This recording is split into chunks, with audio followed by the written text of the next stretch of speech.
Welcome back. If you were considering purchasing a subscription, there are a few things that you'll want to think about, and you may already have the most popular subscription, which is the Office 365 Home subscription.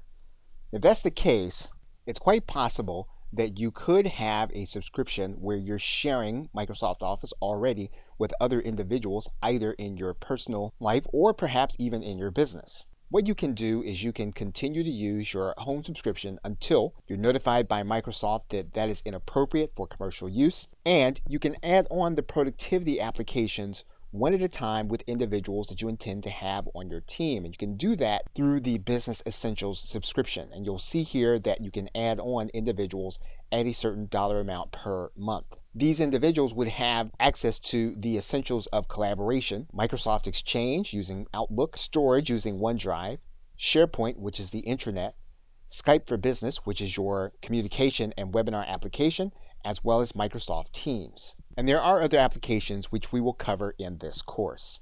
Now, if you are starting at the beginning and you're trying to determine whether or not you will want the more expensive subscription on a monthly basis, you'll want to consider a couple of things.